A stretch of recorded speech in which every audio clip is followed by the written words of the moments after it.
नमस्कार, मैं हूं जगविंदर पटियाल और आप देख रहे हैं एबीपी न्यूज। छोटी आवाज के बड़े मंच पर आपका स्वागत है। Public interest Hindi TV news channel का अकेला ऐसा कार्यक्रम है जहां केवल जनहित ही सर्वोपरि है। पटियाल आज रामनवमी में फिजिक्स, ऑप्टिक्स और पॉलिटिक्स का परीक्षण करेगा। आप पूछेंगे कि धार्मिक आयोजन में विज्ञान की एंट्री कहां से हो गई। इसका जवाब आपको पटियाल की एक खास रिपोर्ट देगी जो मेरे सहयोगी अभिनीत कुमार ने तैयार की है। पटियाल की एक रिक्वेस्ट है, आप रामनवमी का परीक्षण अपने बच्चों के साथ देखें। मेरा प्रॉमिस है, आप निराश नहीं होंगे। आपके बच्चों का एक स्कूल प्रोजेक्ट तैयार करवाने की गारंटी है। पटियाल का दूसरा परीक्षण मतदान में प्राइवेट कार की चुनावी ड्यूटी का है। मुझे कई लोगों की चिट्ठियां मिल रही हैं। चिट्ठी में लिखा है कि फला तारीख को फला जगह पर अपनी कार लेकर पहुंचे। मतदान में आपकी कार की ड्यूटी लगा दी गई है। नहीं पहुंचने पर कानूनी कार्रवाई का डर भी है। लोग बहुत परेशान हैं। इस परीक्षण का परिणाम आप मेरे साथ जरूर देखें। तीसरा परीक्षण सिविल सेवा में मुस्लिम कैंडिडेट्स के रिकॉर्ड तोड़ रिजल्ट का करूंगा। कल देश की सबसे कठिन परीक्षा के रिजल्ट आए। देखते ही देखते साधारण आदमी देश की पावर लिस्ट का हिस्सा बन गया। आईएएस, आईपीएस, आईएफएस और आईआरएस बनने की कतार में खड़ा हो गया। जब से लिस्ट आई है, हर जाति धर्म के लोग अपनी लिस्ट वायरल कर रहे हैं, दावे कर रहे हैं। उन दावों की सच्चाई पर सत्य का सीधा प्रसारण करेगा पटियाल। चौथा परीक्षण दुबई में आई बाढ़ का करूंगा। आप जानते हैं कि जहां बारिश नहीं होती उस जगह को रेगिस्तान कहा जाता है, लेकिन वहां जमकर बारिश हो फिर बाढ़ आ जाए तो हैरानी की बात तो होगी ना। दुबई में बारिश और बाढ़ की असली वजह आपको बताऊंगा, हैरान रह जाएंगे आप। ये परीक्षण हर वो आदमी जरूर देखे जो भारत के शहरों की बाढ़ से परेशान है।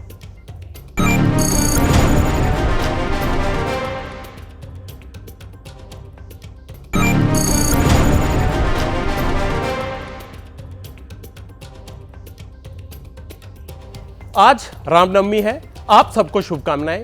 क्या संयोग है कि पब्लिक इंटरेस्ट में आज सबसे पहले बात भी रामनवमी की ही करनी है। एक पत्रकार के दिन भर सैकड़ों संदेश आना आम बात है, लेकिन आज सुबह से ही मेरे फोन पर एक के बाद एक लगातार मैसेज आ रहे थे। मैसेज क्या आ रहे थे? मैंने फोन चेक किया तो देखा रिश्तेदारों, दोस्तों के और जानने वालों के रामनवमी के बधाई के संदेश आए हुए थे। मैंने रामनवमी के जो संदेश देखे वो पिछली बार से आए मैसेज से एकदम अलग थे। भगवान राम के बाल रूप से लेकर रौद्र रूप तक हर तरह की तस्वीरों के साथ राम जी के जन्मदिन की बधाइयां दी जा रही हैं। उसके बाद जब मैंने अपना सोशल मीडिया चेक किया तो प्रधानमंत्री से लेकर मुख्यमंत्री और हर नेता के संदेश वहां भरे हुए थे। ऑफिस पहुंचा तो न्यूज लिस्ट में रामनवमी से जुड़े राजनीतिक घटनाक्रम की लाइन लगी थी। मुझे लगा कि अयोध्या में रामलला के विराजमान होने के बाद पहली रामनवमी है, शायद इसीलिए उत्साह ज्यादा हो। लेकिन पब्लिक इंटरेस्ट पेश करने तक पटियाल को एक बात क्लियर हो गई कि रामनवमी अब धार्मिक तिथि भर नहीं रह गई है। मन में सवाल उठ रहा है कि अयोध्या में रामलला के स्थापित होने के बाद क्या राजनीति रामनवमी को नया राष्ट्रीय पर्व बना देगी? थोड़ी देर में इसी सवाल का परीक्षण होगा। लेकिन रामनवमी के मौके पर जो एक चीज अयोध्या में हुई वो देश के लिए पटियाल को सबसे अच्छी लग रही है। रामनवमी के मौके पर अयोध्या के मंदिर में सूर्य की किरणों से रामलला का अभिषेक किया गया है। इस अध्यात्म के पीछे एक बड़ा विज्ञान है। दोपहर 12 बजे 3 मिनट के लिए भगवान का मस्तक सूर्य की किरणों से चमक उठा। सूर्यवंशी राजा राम के मस्तक पर चमकता सूर्य क्या है?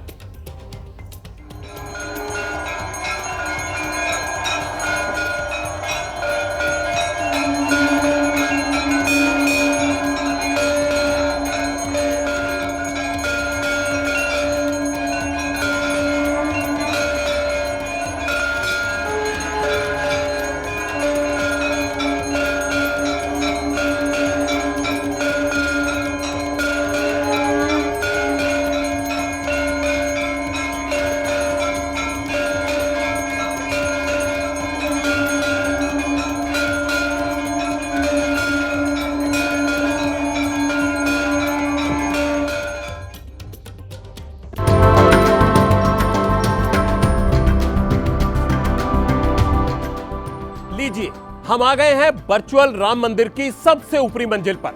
अब हम आपको एनिमेशन के जरिए भगवान राम के सूर्य तिलक का पूरा प्रोसेस यहीं से समझाएंगे।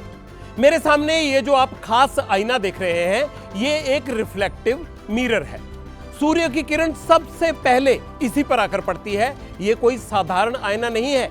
इसकी खासियत यह है कि इसके नीचे लगे हुए गियर, जी हां, वही गियर जो गाड़ी में लगे होते हैं, लेकिन इनका काम और महत्व यहां आपको अलग से समझाते हैं। बस कुछ ही देर में आपको यह भी पता चल जाएगा कि जो मूवमेंट आप देख रहे हैं, इसी का कैलकुलेशन ऐसे किया गया है कि दोपहर 12 बजे इस दर्पण पर सूर्य की किरण गिरी और 90 डिग्री घूमकर इस पीतल के पाइप से प्रवेश कर गई। यहां आपको यह भी याद रखना होगा कि रामनवमी हिंदी तिथि सिस्टम से मनाई जाती है, अंग्रेजी कैलेंडर के हिसाब से नहीं।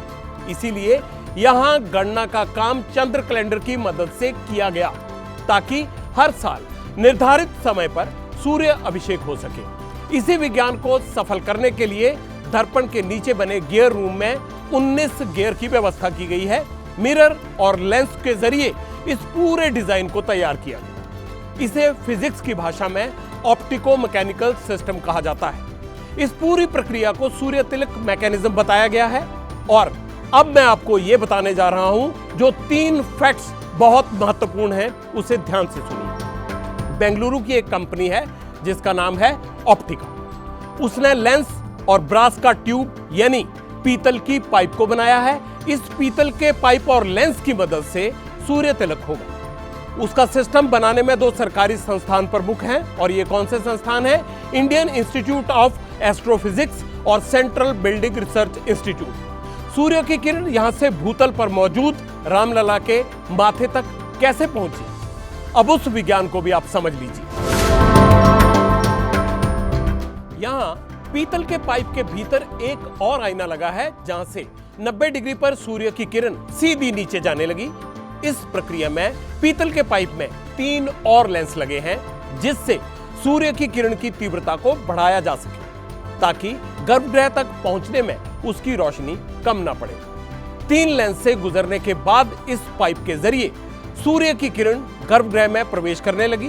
कुल 4 लेंस, 4 मिरर और एस्ट्रोनॉमी कैलकुलेशन से प्रकाश गर्भगृह तक पहुंच जाता है।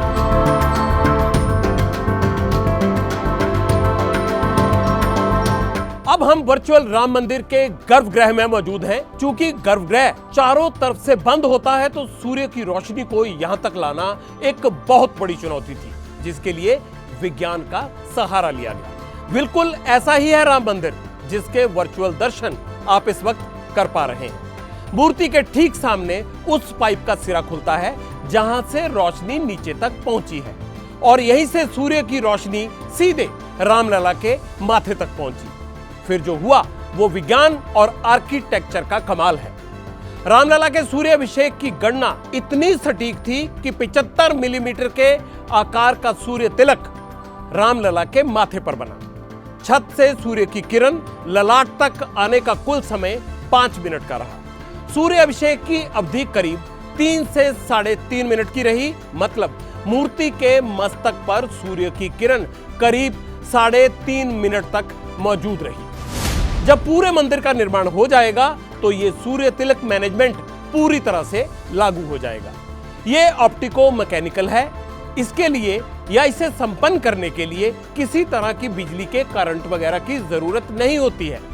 एक बात और जिसकी चर्चा अब लोग भी कर रहे हैं कि क्या सूर्य की किरण से मूर्ति को नुकसान तो नहीं हो जाएगा, क्योंकि जब लेंस की मदद से सूर्य किरणों को किसी एक जगह पर सीमित कर देते हैं, तो वहां ऊष्मा बहुत बढ़ जाती है। कई बार आग लगने की भी घटनाएं हो जाती हैं। इस तरह CBRI वैज्ञानिकों का दावा है कि सूर्य अभिषेक से मूर्ति को कोई नुकसान नहीं होगा।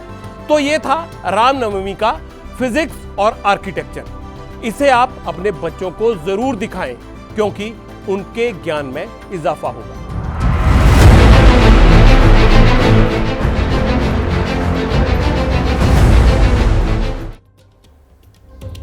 अयोध्या में भगवान के मस्तक पर सूर्य ने कैसे तिलक किया, उम्मीद है इसके पीछे का पूरा ऑप्टिकल फिजिक्स आपने समझ लिया। अब इसकी पॉलिटिक्स का परीक्षण करते हैं। रामनवमी के मौके पर चुनावी सरगर्मी के बीच एक बार फिर राम के नाम वाली पॉलिटिक्स ने पूरे देश में जोर पकड़ लिया है। अयोध्या और भगवान राम को राजनीति के केंद्र में लाने वाली बीजेपी है आज रामनवमी के मौके पर पूरी तरह राममय दिख रही है। राम मंदिर में प्राण प्रतिष्ठा के 2.5 महीने बाद आज एक बार फिर बीजेपी रामलला के चरणों में थी। सुबह 7:50 पर प्रधानमंत्री नरेंद्र मोदी ने सोशल मीडिया एक्स पर पहले रामनवमी उत्सव की बधाई दी। इसके बाद प्रधानमंत्री ने एक के बाद एक भगवान राम और रामनवमी से जुड़े 17 और पोस्ट किए। उत्तर प्रदेश के सीएम योगी आदित्यनाथ लगातार अयोध्या जाते रहते हैं, लेकिन आज उन्होंने अपने गौरक्ष पीठ में रामनवमी मनाई। उत्तराखंड के मुख्यमंत्री पुष्कर सिंह धामी ने रामलला का पूजन किया। मध्य प्रदेश के मुख्यमंत्री मोहन यादव ने भी बालाघाट जिले में रामनवमी पर पूजा पाठ किया। नागपुर में रामनवमी पर शोभा यात्रा निकाली गई, जिसमें केंद्रीय मंत्री नितिन गडकरी संघ प्रमुख मोहन भागवत के साथ शामिल हुए और रामलला की पूजा अर्चना की।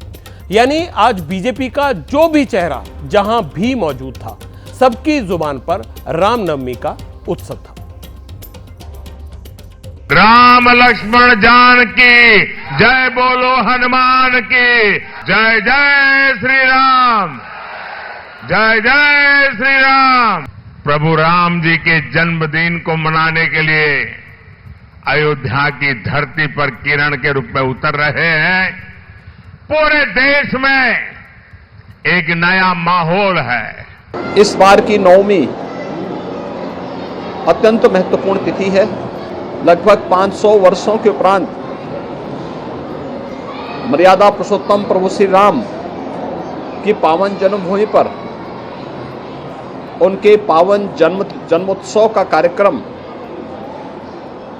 उत्साह और उमंग के साथ आयोजित हो पा रहा है। पूरे भारतवासियों के लिए बहुत खुशी की बात है कि यह ऐसा राम जन्मभूमि के भव्य स्थान पर, पवित्र स्थान पर भव्य राम मंदिर निर्माण हुआ है।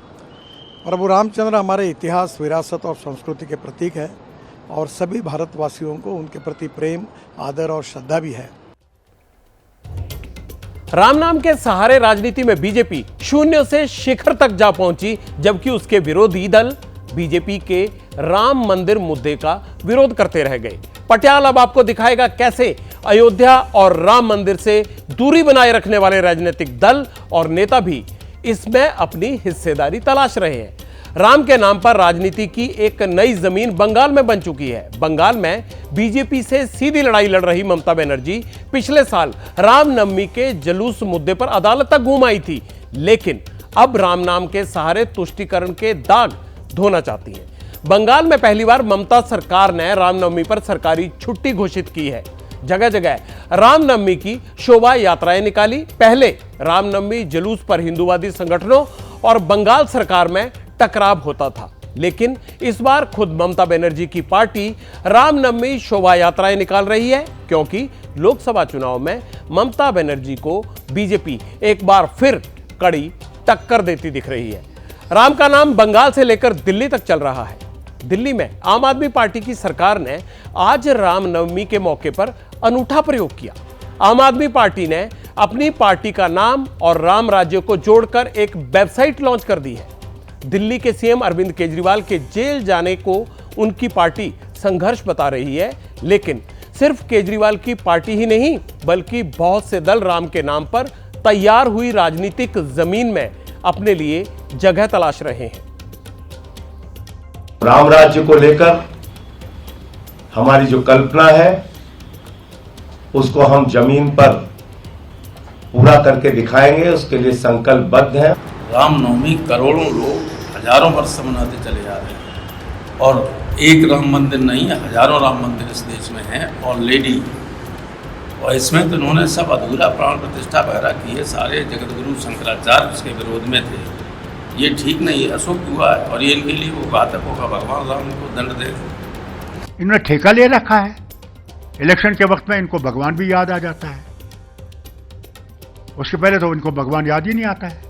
हर तरफ से इन्होंने इंसान को तोड़ने की कोशिश की है, जोड़ने की कोशिश नहीं की है। एक और शख्स है रामनवमी के वक्त वो हर बरस चर्चा में आ जाता है और उसका नाम है टी राजा सिंह। हैदराबाद से बीजेपी के विधायक हैं। राजा सिंह हर साल रामनवमी पर शोभा यात्रा निकालते हैं और उनकी शोभा यात्रा खास भी रहती है, लेकिन तेलंगाना सरकार की ओर से इस बार राजा सिंह को रामनवमी पर शोभा यात्रा निकालने की परमिशन नहीं मिली, तो राजा सिंह ने बिना इजाजत के ही शोभा यात्रा निकाल दी। रामनवमी के मौके पर यूपी के चित्रकूट में दिए जलाए गए हैं। बड़े हर्षो उल्लास से मनाई जा रही है वहां पर रामनवमी, और ये तस्वीरें सीधी आप देख रहे हैं। देखिए आपके सामने है रामनवमी यात्रा। पूरे भारत की सबसे बड़ी अगर कहीं निकलती है तो वो मेरी विधानसभा में तेलंगाना राज्य ओवैसी के गढ़ में रामनवमी शोभा यात्रा निकलती और निकल रही है। बड़े ही दुर्भाग्य की बात है, जब से कांग्रेस की सरकार तेलंगाना में बनी है, हिंदू फेस्टिवल को किस तरह से रोका जाए, रामनवमी शोभा यात्रा को किस तरह से रोका जाए, बस यही प्लानिंग कर रही है। केसीआर की सरकार हो या रेवंत रेड्डी की सरकार हो, ये दोनों के दोनों एमआईएम दारुसलाम की गुलाम बन चुकी है। एमआईएम पार्टी के ऑफिस से इनको आदेश आता है और आदेश अनुसार ये लोग रामनवमी शोभा यात्रा पर प्रतिबंध लगाने का प्रयत्न करें। लेकिन मैं सरकार को बताना चाहूंगा, ना पहले रुके ना अब रुकेंगे। जितना आप हमें रोकने का प्रयत्न करेंगे, उससे बड़े बड़े कार्यक्रम हम तेलंगाना राज्य में, हैदराबाद में हम मनाकर बताएंगे। फिजिक्स में एक नियम है, क्रिया के फलस्वरूप प्रतिक्रिया। पॉलिटिक्स को ये फिजिक्स बहुत अच्छी लगती है। रामनवमी के मौके पर देश की राजनीति में जो खास तरह का बदलाव देखने को मिला है, वो बीजेपी की क्रिया में प्रतिक्रिया माना जा रहा है। वैसे एक रिसर्च ने यह भी बताया है कि देश के हर 10 में से 8 नागरिक धार्मिक विविधता पर विश्वास रखते हैं। इसीलिए सबका साथ सबका विकास के साथ साथ सबका सम्मान और सबके भगवान पर भी संवेदनशील रहने की जरूरत है। अब पटियाल मतदान में आपकी कार की सरकारी ड्यूटी का परीक्षण करेगा। आजकल पटियाल को उसके दर्शक एक चिट्ठी बार बार भेज रहे हैं जिसमें लिखा होता है कि आपकी कार की चुनावी ड्यूटी लगा दी गई है, इसे दुरुस्त हालत में फलानी तारीख को फलानी जगह पर लेकर पहुंच जाए। आपकी गाड़ी का इस्तेमाल चुनाव ड्यूटी के लिए किया जाएगा। चिट्ठी मिलते ही प्राइवेट पर्सन के हाथ पैर फूल जाते हैं। किस्तों में गाड़ी ली है, अब चुनाव में चलेगी तो क्या होगा, सरकारी काम है, पता नहीं कैसे इस्तेमाल करेंगे, क्या करेंगे गाड़ी का, ऐसी चिंता बढ़ने लगती है। और ये चिंता बढ़ाने वाला भी है एक चिट्ठी का मजमून अब मैं आपको दिखाने जा रहा हूं। स्क्रीन पर अब आपके सामने वो चिट्ठी है। दिल्ली से सटे उत्तर प्रदेश के गाजियाबाद में ये चिट्ठी पहुंची है। ऐसी चिट्ठियां नोएडा और गाजियाबाद में 1000 से ज्यादा लोगों को मिली है। ट्रांसपोर्ट डिपार्टमेंट ने गाड़ियों की आइडेंटिफिकेशन की है और फिर जिला प्रशासन ने डिमांड लेटर भेजा है। फॉलोअप का काम लोकल पुलिस के जिम्मे है। चिट्ठी के बाद पुलिस का फोन खड़कते ही गाड़ी मालिक की धड़कन बढ़ जाती है। डीएम की इस चिट्ठी के क्या आदेश दिया जाता है और उसमें क्या कुछ लिखा है आदेश में, अब जरा उस पर गौर कीजिए। रिप्रेजेंटेशन ऑफ पीपल्स एक्ट की धारा 160 के तहत प्राइवेट गाड़ियों को निर्वाचन आयोग कब्जे में ले रहा है। गाड़ी को दी गई तारीख पर पुलिस लाइंस में जमा करवाना होगा। गाड़ी की मरम्मत अपने खर्चे पर करवाकर दुरुस्त हालत में गाड़ी लाएं। गाड़ी में पेट्रोल और डीजल इस्तेमाल करने वाला विभाग या व्यक्ति भरवाएगा। मालिक को गाड़ी के हिसाब से हर दिन का भाड़ा मिलेगा। गाड़ी के साथ त्रिपाल की भी व्यवस्था मालिक करेगा। यह तो हुई बात चिट्ठी की, लेकिन लोगों के दिमाग में कई सवाल चल रहे हैं। क्या निर्वाचन आयोग प्राइवेट व्हीकल्स को यूं चुनाव के लिए इस्तेमाल कर सकता है?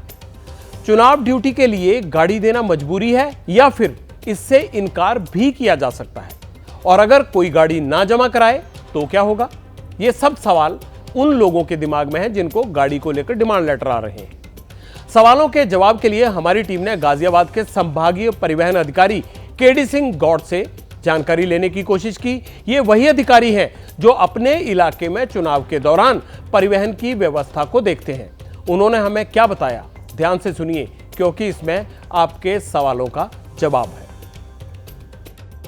अधिनियम में स्पष्ट उल्लेख है कि कोई भी वाहन जो सड़क पर चल रहा हो, चाहे वो मोटर चालित हो या न हो, यानी वाहन, जहाज, जानवर, तांगा किसी भी तरह का कोई जो मूवमेंट कर सकता हो, जो परिवहन साधन हो, उसे लिया जा सकता है, अधिग्रहित किया जा सकता है आवश्यकता पड़ने पर। तो यहाँ पर यह स्पष्ट है कि ऐसा नहीं है कि निजी वाहन को नहीं लिया जा सकता, लेकिन व्यवहारिक रूप में प्रायः किया ये जाता है कि जो वाहन व्यावसायिक रूप में प्रयुक्त हैं, जैसे टैक्सी परमिट से आच्छादित हैं, व्यावसायिक वाहन के रूप में पंजीकृत हैं, हम उन्हें ही अधिग्रहित करते हैं और प्रायः उससे हमारा काम चल जाता है। तो मैं ये स्पष्ट करना चाहूँगा कि जहाँ पर जिन जनपदों में निजी वाहनों के अलावा व्यावसायिक वाहन, टैक्सी वाहन जो परमिट से आच्छादित हैं, वो वाहन पर्याप्त संख्या में हैं और उनसे निर्वाचन संबंधी परिवहन की आवश्यकता पूर्ण हो जाती है, वहाँ पर केवल व्यावसायिक वाहन ही लिए जाएंगे।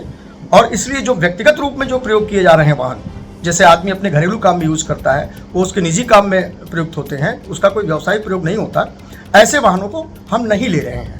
लेकिन ऐसे भी जनपद हो सकते हैं जहाँ पर व्यावसायिक वाहनों की संख्या बहुत कम हो। ऐसी स्थिति में जिलाधिकारी को पूरा अधिकार है इस प्रावधान के अंतर्गत कि वो निजी वाहनों को भी अधिग्रहित कर सकता है और वहाँ पर निजी वाहन लिए जाएंगे। संभागीय अधिकारी की बात को ध्यान से सुने तो पता ये चलता है कि जरूरत पड़ने पर चुनाव आयोग प्राइवेट गाड़ियों को भी चुनाव ड्यूटी में लगा सकता है। अब उस कानून को भी जान लेते हैं जिसके तहत ये ऑर्डर निर्वाचन आयोग जारी कर रहा है। रिप्रेजेंटेशन ऑफ पीपल्स एक्ट की धारा 160 में यह साफ कहा गया है कि इलेक्शन कमीशन चुनाव के लिए किसी भी जगह और प्राइवेट वाहन की मांग कर सकता है। मतपेटियों के लाने ले जाने, पुलिस की सवारी या किसी अन्य ड्यूटी में इस्तेमाल के लिए वाहन, जहाज या जानवर को लिखित आदेश देकर अपने कब्जे में ले सकता है। इसके लिए 1 महीने के अंदर सरकार को ई पेमेंट्स के जरिए किराए का भुगतान करना होगा। अब सवाल ये बचता है कि अगर कोई आदमी अपनी प्राइवेट गाड़ी, जगह, जानवर और जहाज देने से इनकार कर दे या ना दे पाए तो उसका क्या होगा? जवाब के लिए पटियाला ने सुप्रीम कोर्ट के वरिष्ठ वकील श्वेता कपूर से बात की है। आप भी सुनिए उनका क्या कहना है। इसका जो आंसर है वो रिप्रेजेंटेशन ऑफ पीपल एक्ट में बहुत क्लियरली दिया हुआ है। उसमें सेक्शन 160 से लेके 167 तक क्लियर प्रोविजंस हैं कि वो ऐसा कर सकते हैं। वो अपने यूज के लिए कोई भी व्हीकल, चाहे वो कमर्शियल हो चाहे वो प्राइवेट हो, ले सकते हैं और कोई भी प्रॉपर्टी, चाहे वो कमर्शियल हो चाहे वो पब्लिक प्रॉपर्टी हो चाहे प्राइवेट प्रॉपर्टी हो, ले सकते हैं। अब इसमें क्या ऐसा प्रावधान है कि अगर वो आपसे मांग ले तो आप मना कर सकते हैं? नहीं, क्योंकि इसमें 1 साल की पनिशमेंट है अगर आप मना करते हैं तो। लेकिन इसमें एक सोल्यूशन है, अगर वो आपसे मांगते हैं तो आप उन्हें एक रिप्रेजेंटेशन दे सकते हैं और उसके बिना और कोई चारा आपके पास नहीं है। लेकिन जब इलेक्टोरल प्रोसेस खत्म हो जाएगा तो इलेक्शन कमीशन और गवर्नमेंट आपका व्हीकल वापस भी कर देगी। लेकिन फर्ज कीजिए घर में एक ही गाड़ी है और कोई इमरजेंसी भी है या कोई और जरूरी काम आ जाता है। कई वजह हो सकती हैं। सरकारी ऑर्डर के बाद अगर कोई आदमी अपनी प्राइवेट गाड़ी चुनाव ड्यूटी में नहीं देना चाहता तो क्या करना होगा? इस सवाल के जवाब के लिए पटियाला ने पूर्व चुनाव आयुक्त ओपी रावत साहब से बात की। इसे आप बहुत ध्यान से सुनिए क्योंकि आपके लिए सबसे काम की बात है। ज़्यादातर गाड़ियाँ पैसेंजर व्हीकल या सामान सिक्योरिटी फोर्सेस के लिए वही गाड़ियाँ वो एक्वायर करते हैं और सुनिश्चित ये करते हैं कि उसका जो किराया है पूरा भुगतान समय से हो जाए ताकि जो जिसकी गाड़ी ली गई है उससे कोई नुकसान ना हो। जो इमरजेंसी व्हीकल्स होती हैं जैसे एम्बुलेंस है वो नहीं एक्वायर नहीं करते हैं। रुझान तो कोई नहीं है, लेकिन अगर वो अपनी ज़रूरत साबित कर सकता है कि उसे अपनी व्यक्तिगत ज़रूरत बहुत ज़्यादा है, इमरजेंसी है, तभी चुनाव आयोग उसको छोड़ सकता है। अब यह बात क्लियर है कि जरूरत पड़ने पर चुनाव आयोग प्राइवेट गाड़ी की चुनावी ड्यूटी लगा सकता है। हालांकि अगर वजह जेन्युइन हो तो बचाव के तरीके भी हैं। सरकार गाड़ी के बदले किराया देती है। वैसे ये बात भी सामने आई है कि कमर्शियल गाड़ी खत्म होने पर ही प्राइवेट गाड़ी की ओर हाथ बढ़ाना चाहिए। ऐसे में पटियाला का मानना यह है कि समय बदल चुका है। आज देश में ऐप बेस्ड ट्रांसपोर्ट सर्विसेज की भरमार है। सरकार जब पैसे देकर सवारी लेना चाहती है या सेवा लेना चाहती है तो सर्विस प्रोवाइडर से गाड़ियों का कॉन्ट्रैक्ट कर ले। प्राइवेट आदमी की दिक्कत खत्म और गाड़ी खोजने के लिए सरकार का झंझट भी।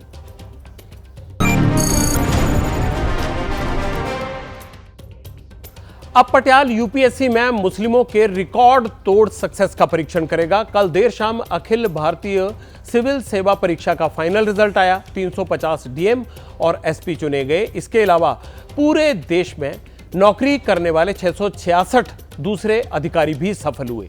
यूपीएससी एग्जाम को देश के सबसे बड़े सपने का सबसे कठिन टेस्ट कहा जाता है।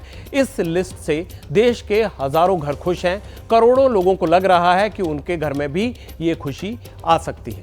सब सफल प्रत्याशियों की बातें सुन रहे हैं। पता नहीं किसे सक्सेस का गोल्डन मंत्र मिल जाए। कहाँ से बिलोंग करती हैं आप? कहाँ से? मैं गिरिडीह झारखंड से हूँ। जी, झारखंड से यहाँ दिल्ली जामिया तक पहुँचना, और अब तो आपने यूपीएससी भी क्लियर कर लिया है। सफर कितना मुश्किल रहा? मैम डेफिनेटली ये जर्नी यूपीएससी की जैसे सबकी स्ट्रगल होती है, मेरे लिए भी डिफ़िकल्टीज़ थी। ये मेरा 4th अटेम्प्ट था, 2 बार प्रीलिम्स क्वालिफाई नहीं हो पाया था, तो काफ़ी डीमोटिवेटिंग फील आता है कि शायद ये मुझसे नहीं हो पाएगा। तो इस टाइम पे फ्रेंड्स और पेरेंट्स का काफ़ी अच्छा सपोर्ट था और जामिया में काफ़ी अच्छा फ्रेंड्स ग्रुप था, तो दे केप्ट मी मोटिवेटेड। जैसे कि आप खुद देख रही है, मैं यहाँ तक आ पाई हूँ सोनली ऑन बेसिस ऑफ मेरिट। तो ये धारणा को तो मैं तोड़ना चाहूँगी। अगर आपके पास डेडिकेशन है, आप करना चाहते हो, तो nothing can stop you. Ma'am choice आपकी है तो जरूर यूपीएससी प्रिपरेशन कीजिए, लेकिन मेक श्योर कि ये चॉइस सोसाइटी की दी हुई ना हो। जस्ट बिकॉज हाइप बना हुआ है या फिर बहुत ज्यादा सोशल मीडिया में आ रहा है या फिर किसी और ने कर लिया है, इसलिए करने की जरूरत नहीं है। बहुत अच्छे अच्छे करियर ऑप्शन है, किसी में भी करियर किया जा सकता है। हाँ, अगर आपके मन से आपको लगता है कि आपने करना चाहिए तो जरूर कीजिए। यूपीएससी क्लियर करके एक अधिकारी बनना, ये बताइए, ये सपना था या किसी ने आपको इंस्पायर किया, किसी ने मोटिवेट किया, या खुद सोचा हुआ था कि ये करना है? मेरे केस में तो खुद ही सोचा हुआ था कि करना है। और मेरे भैया सोशल सेक्टर में काम करते हैं, उनका भी ये बड़ा मन था कि मैं सोशल सेक्टर में जाऊं। क्या वाकई मुस्लिमों के साथ कुछ ऐसा हो रहा है जो नहीं होना चाहिए था? देखिए, जो एग्जाम्स है, नेचर ऑफ एग्जाम, जैसे यूपीएससी कभी आपको रिलीजन के बेसिस पर डिस्क्रिमिनेट नहीं करता। Same goes with my education background.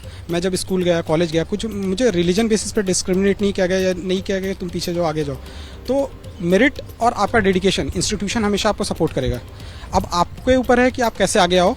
तो जो भी कैंडिडेट है, जो भी कम्युनिटी से आते हैं, तो उनको पता होना चाहिए कि अगर आपको करना है तो आपको उस डेडिकेशन लेवल के साथ आना हो और क्या रिक्वायरमेंट एग्जाम का। अगर आप उस रिक्वायरमेंट के चेकलिस्ट को फुलफिल कर रहे हो तो आपको मुझे नहीं लगता कि कोई रोक पाएगा। आप डेफिनेटली आगे आ सकते हो।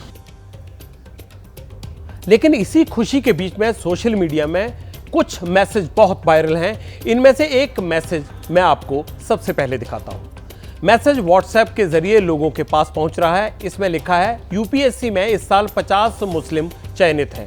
यूपीएससी के इतिहास में अब तक किसी भी बैच में इतनी संख्या में मुस्लिम अभ्यर्थियों का चयन नहीं हुआ है। क्या बीजेपी अब विरोधियों को जवाब देगी जो कहते हैं कि मोदी सरकार में मुसलमान खतरे में है? इसके बाद मैसेज के साथ एक लिस्ट सामने आती है जिसमें लिखा है, ये हैं 50 मुस्लिम कैंडिडेट्स। इसके बाद 50 नामों की लिस्ट है जिसमें संख्या, नाम और ब्रैकेट में ऑल इंडिया रैंकिंग लिखी हुई है। लिस्ट में पहला नाम नौशीन, ऑल इंडिया रैंक 9, और फिर 50वां नाम Ajmal Hussain, all India rank 1013 लिखा हुआ है। इसके बीच में बाकी सब नाम भी आ जाते हैं। पटियाल ने जब ऐसा मैसेज पढ़ा जिसमें सफलता की आड़ में सियासत झांक रही थी तो उसे शक हुआ। मैंने अपनी रिसर्च टीम की मदद ली, पिछले कुछ सालों के रिजल्ट्स निकलवाए, इसमें मुस्लिम कैंडिडेट्स की जांच करवाई तो जो आंकड़े सामने आए वो चौंकाने वाले थे। 2023 में सर्वाधिक मुस्लिम सक्सेस का दावा है। ये 1016 पदों में 51 है, यानी कुल जितने पद थे उनमें 51 है। इसका कुल प्रतिशत कितना हुआ? 5%, अगर कुल पदों के मुताबिक सक्सेस रेट गिने तो। 2022 में कितने पद थे, अब इस पर गौर कर लेते हैं हम। उसमें पद थे 933 पद। सफल मुस्लिम कैंडिडेट थे 29, यानी 3% हुआ। 2021 में 625 सीटें थी, सफल मुस्लिम कैंडिडेट कितने थे? 25 थे, मतलब 3.6% हुआ। 2020 में 761 पद थे, सफल मुस्लिम प्रत्याशी 31, मतलब 4% थे। 2019 में 829 पद थे और सफल मुस्लिम प्रत्याशी कितने थे? 44, मतलब कुल का 5.3% हुआ। 2018 में कुल पद 759 थे और सफल मुस्लिम कैंडिडेट कितने थे? 28, कुल का 3.7% हुआ। 2017 में कुल पद कितने थे? 980। सफल मुस्लिम कैंडिडेट कितने थे? 50। मतलब कुल का 5.1% हुआ। 16 में कितने पद थे? 1099। सफल मुस्लिम कैंडिडेट कितने रहे? 52। कुल का 4.7%। ये 16 से लेकर 23 तक का हमने सारे आंकड़े आपको दिखा दिए। अब अगर आप इस ग्रिड में 2 वर्ष पर ध्यान दें, अब ये 2 वर्ष कौन से हैं जरा इस पर गौर कीजिए। 2023 में 1016 सफल प्रत्याशियों में सफल मुस्लिम 50, मतलब 5% हुआ। 2017 में 980 में से 50 यानी 5.1% हुआ। फिर 2019 में 829 में से 44 यानी 5.3% हुआ। कहने का मतलब यह है मुस्लिम कैंडिडेट्स की रिकॉर्ड तोड़ सक्सेस के दावे में 2017 और 2019 के नतीजे 2023 के कहीं बेहतर कहे जा सकते हैं। मतलब मौजूदा आंकड़ों के सामने रिकॉर्ड 2019 के नाम नहीं है, ना कि ये जो 23 के नाम है वो है, ये 19 के नाम ज्यादा बड़ा है। अब आंकड़े देखने के बाद आपको समझ आ गया होगा, क्योंकि जिस तरह से सोशल मीडिया पर ये फैलाया जा रहा था उसकी बजाय पहले इससे ज्यादा मुस्लिम कैंडिडेट सिलेक्ट हो चुके थे। पटियाल की एक सलाह है अब आपको, सोशल मीडिया में आई बातों को जांच परख कर इस्तेमाल करें। वैसे नतीजे तो मेहनत का नतीजा होते हैं। आईएएस जैसे बड़े एग्जाम में सफलता का अनुमान 100 में से 5 पॉइंट होता है, लेकिन कहते हैं सफलता के 100 बाप होते हैं जबकि असफलता अनाथ होती है।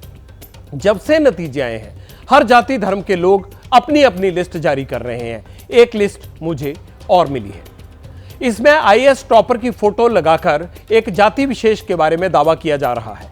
इनकी लिस्ट में कितने नाम सच्चे हैं कितने झूठे, इसका दावा तो पटियाल नहीं कर सकता, लेकिन पटियाल की नजर में यह अच्छी बात नहीं है। जो लोग सफलता का सम्मान करने आते हैं वो झूठे नहीं होते, जो प्रयास में साथ खड़े होते हैं वही सच्चे होते हैं।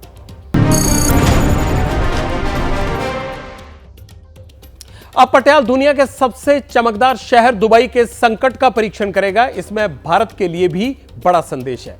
दुबई बाढ़ की मार झेल रहा है। बारिश से ऐसी तबाही मचाई है कि दौड़ती हाईटेक सिटी पर ब्रेक लग गया है। दुबई के साथ अबू धाबी, शारजाह और अजमान भी इससे बुरी तरह से प्रभावित हुए हैं। दुबई के कई इलाकों में बाढ़ ने जो हालात कर दिए हैं वो दुनिया और वहां के स्थानीय लोग कभी सोच भी नहीं सकते थे। वीडियो और तस्वीरें देखकर लगता यह है कि मानो पूरा सिस्टम ही फेल हो गया है। जिसने दुबई को बिना बाढ़ के देखा है वो तो और भी ज्यादा हैरान है। सबके मन में 2 सवाल हैं कि ऐसे मॉडर्न और एडवांस शहर में पानी निकालने का सिस्टम क्यों नहीं है, और रेगिस्तान कहे जाने वाले इलाके में इतना पानी कैसे और क्यों बरस रहा है। दुबई में बाढ़ के भयंकर हालात को लेकर हमने एक रील तैयार की है, पहले आप वो देख लीजिए।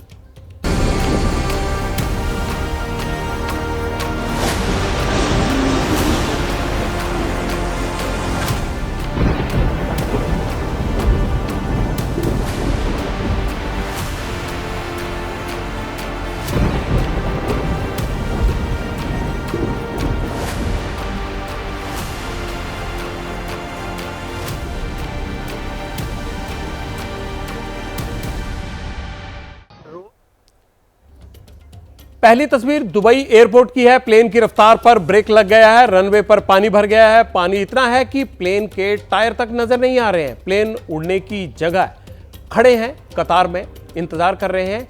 यह दुनिया के दूसरे सबसे बिजी एयरपोर्ट की हाल है। यहां रोजाना करीब 2 लाख यात्री आते जाते हैं और 102 देशों के विमान यहां पर उतरते हैं। दूसरी तस्वीर दुबई शहर की है। जहां तक आपकी नजर जाएगी हर तरफ पानी ही पानी नजर आएगा। दुबई में 10 किलोमीटर तक सफर करने के लिए औसतन 13 मिनट लगते हैं, लेकिन बाढ़ की वजह से सड़कों पर फराटा भरती लग्जरी कारें भी सरेंडर कर चुकी हैं। अब तीसरी तस्वीर पर गौर कीजिए। यह नजारा दुबई के एक शॉपिंग मॉल का है। सड़कों पर पड़े पानी को जब कोई रास्ता नहीं मिला तो वो शॉपिंग मॉल के अंदर घुस गया। शोरूम में बाढ़ ने जैसे ही एंट्री ली, अंदर रखा सामान तैरता हुआ बाहर आने लगा। शोरूम के लोग बाढ़ के पानी को बाहर निकालते हुए भी दिखाई दे रहे हैं। कुछ लोगों को बाढ़ के पानी से बचने के लिए पहली मंजिल पर पनाह लेनी पड़ी। अब चौथी तस्वीर देखिए। चौथी तस्वीर दुबई की मशहूर शेख जायद रोड की है। यहां के अंडर ब्रिज में इतना पानी भरा है कि कार डूब गई, जिसमें एक शख्स बुरी तरह से फंस गया। गनीमत यह रही कि वक्त रहते रस्सी की मदद से उसे बचा लिया गया। इसी तरह का हाल बाकी गाड़ियों का भी दिख रहा है जो बाढ़ में डूबी हुई हैं। सड़कों पर लबालब पानी भरा हुआ है। अब पटियाल आपको यह बताएगा कि दुबई में इतना पानी भरा क्यों। दुबई में तापमान ज्यादा और बारिश कम थी, इसीलिए बारिश के पानी से निपटने के लिए जो सिस्टम तैयार किया गया है उसकी क्षमता कम है। यह सिस्टम प्रति घंटे 30 से 40 मिलीमीटर बारिश का बोझ उठा सकता है, लेकिन दुबई में 12 घंटों के भीतर ही लगभग 100 मिलीमीटर बारिश हुई, जिससे बाढ़ को काबू करने में दुबई फेल हो गई। ड्रेनेज कम, बारिश नतीजा ज्यादा। नतीजा दुबई डूब गई।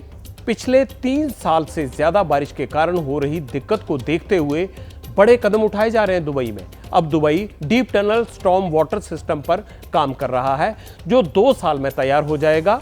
तब तक समस्या होगी, लेकिन क्या इस समस्या को दूर किया जाएगा? क्या दुबई को बसाने में कुछ बुनियादी कमियां हैं? इन्हीं सब सवालों पर पटियाल ने सिटी एक्सपर्ट उनसे बात की। अब आप उनकी बात को जरा गौर से सुनिए। जो जमीन है जिसका लूज स्ट्रक्चर है, हम रॉक लेवल पे नहीं हैं, सॉइल पक्का सॉइल सेटअप पे हम नहीं हैं। दुबई तो पूरी बैठी है अपनी भारत जैसे ज़मीन पे नहीं है। जो भी डेवलपमेंट होगा वो सैंड ड्यून्स पे हो गए। तो ये हमारा कंस्ट्रक्शन जो करने वाले हो कितना तक उसको पक्का करेंगे। जो फाउंडेशन बनना है चाहिए बिल्डिंग के लिए और ड्रेनेज का मेनली, लेकिन जब तक रॉक लेवल पे हम नहीं जाते हैं और पाइल फाउंडेशन के रॉक लेवल में पहुंचने तक जो बिल्डिंग को मजबूती आ जाती है, तो ये लूज सॉइल मार्शी लैंड पे रिक्लेम सॉइल पे हम नहीं डिपेंड कर सकते हैं। आप बॉम्बे का जो भी कंस्ट्रक्शन देखिए, मरीन ड्राइव, नरीमन पॉइंट, ये पूरी रिक्लेम लैंड है, लेकिन हमारा फाउंडेशन और रॉक लेवल तक गया है। अभी हमने टनल बनाए तो सैंड में से नहीं गए, सैंड 6-7-5 फुट ऊपर है चौपाटी की, नीचे पूरा रॉक है, ब्लैक रॉक है, उसको तोड़ के हमने टनल बनाए। तो जब तक हम रॉक लेवल पे नहीं जाते, बिल्डिंगें बनी है, बिल्डिंगें नहीं गिरेगी दुबई की इतनी आसानी से। बट ये जो ड्रेनेज है वो रॉक लेवल तक उसका स्ट्रक्चर है ही नहीं ना, ये लूज सॉइल पे बैठी है, तो वो पूरी ड्रेनेज उठा के बारिश लेके जाएगी। तो ड्रेनेज सिस्टम इस माध्यम से उनको चेंज करना पड़ेगा कि उसका भी फाउंडेशन है ड्रेनेज का और रॉक लेवल तक जाना पड़ेगा। वैसे अब मैं आपको जो बताने जा रहा हूं वो आप सुनिए। हमारे यहां भी सूखे से मुक्ति के लिए वो बातें की जाती हैं। दुबई की बाढ़ के बारे में पढ़ते हुए मुझे ये भी पता चला कि दुबई में भारी बारिश की वजह से क्लाउड सीडिंग भी है। उसका एक कारण मुख्य तौर पर यूएई ने जल सुरक्षा जैसे मुद्दों के समाधान के लिए साल 2002 में क्लाउड सीडिंग ऑपरेशन शुरू किया था, लेकिन बारिश के आर्टिफिशियल उपाय और दुबई के बिल्डिंग मैनेजमेंट प्लान को लेकर टाउन प्लानर का क्या मानना है वो भी समझ लीजिए। 15-20 साल से वो क्या कर रहे हैं, क्लाउड सीडिंग कर रहे हैं। क्लाउड सीडिंग का मतलब ये है कि क्लाउड में कुछ केमिकल्स डाले जाते हैं जिससे कि आर्टिफिशियल रेन होती है, और उससे वहाँ पे जो क्लाइमेट चेंज हो रहा है उसका शायद उसका भी उसमें कंट्रीब्यूशन है। दुबई में जो कॉन्सनट्रेट किया उन्होंने इंफ्रास्ट्रक्चर डेवलपमेंट पे किया, बहुत फ्लाईओवर्स बने, करीब 200 फ्लाईओवर्स हैं वहाँ पे, बड़ी बड़ी रोड्स बनी हैं, बड़े बड़े ये बने हैं, और कुछ पार्क भी बनाए उन्होंने। लेकिन पार्क जो जब हम बिल्डिंग बनाते हैं तो जनरली हमारा टाउन प्लानिंग का प्रिंसिपल होता है कि 20% एरिया ग्रीन होना चाहिए, ताकि जो हमारा रेन वाटर है वो एब्जॉर्ब हो जाए पानी, और ग्रीनरी से एक हमारा कॉन्सेप्ट है स्पंज सिटी का। स्पंज सिटी का मतलब ये है कि जो भी पानी आएगा, रेन आएगी, वो उसमें एब्जॉर्ब होनी चाहिए पानी में और ज़मीन में, ताकि वो फ्लड ना करे। तो वो स्पंज सिटी का कॉन्सेप्ट भी वहाँ पे अडॉप्ट नहीं किया गया। क्लाउड सीडिंग की तकनीक भारत में नई नहीं है। दिल्ली में प्रदूषण की समस्या का हल खोजने के लिए भी क्लाउड सीडिंग का एक विकल्प देखा गया था, लेकिन यह अलग बात है कि प्रदूषण कम होने के बाद दिल्ली सरकार ने इससे मन बदल लिया था। पब्लिक इंटरेस्ट में अब बात पब्लिक के पॉलिटिकल इंटरेस्ट की। देश के पहले चरण का चुनाव प्रचार आज थम गया है। 19 अप्रैल को 102 सीटों पर पहले चरण की वोटिंग होगी, जिसमें 17 राज्य और 4 केंद्र शासित प्रदेश के 17 करोड़ वोटर हिस्सा लेंगे। कोलकाता में आज पश्चिम बंगाल की मुख्यमंत्री ने अपनी पार्टी का चुनावी घोषणा पत्र जारी किया है। घोषणा पत्र में दीदी की 10 शपथ की गारंटी दी गई है। इसमें मोदी की गारंटी का जवाब के तौर पर भी माना जा रहा है। घोषणा पत्र में कहा गया है, सत्ता में आएंगे तो CAA, NRC और UCC नहीं लागू होने देंगे। यूपी में गठबंधन के ऐलान के बाद आज पहली बार राहुल गांधी और अखिलेश यादव एक साथ नजर आए। दोनों नेताओं ने गाजियाबाद में प्रेस कॉन्फ्रेंस की और चुनाव में NDA के सफाये का दावा किया। राहुल गांधी ने भविष्यवाणी की है कि बीजेपी 150 सीट पर सिमट जाएगी। लालू प्रसाद यादव ने आज अपने चुनाव प्रचार की शुरुआत की है। पहली सभा लालू प्रसाद यादव ने अपनी बेटी रोहिणी के समर्थन में की है। रोहिणी ने लालू को अपनी किडनी दी है। रोहिणी सारण से चुनाव लड़ रही हैं। लालू प्रसाद यादव भी सारण से सांसद रह चुके हैं।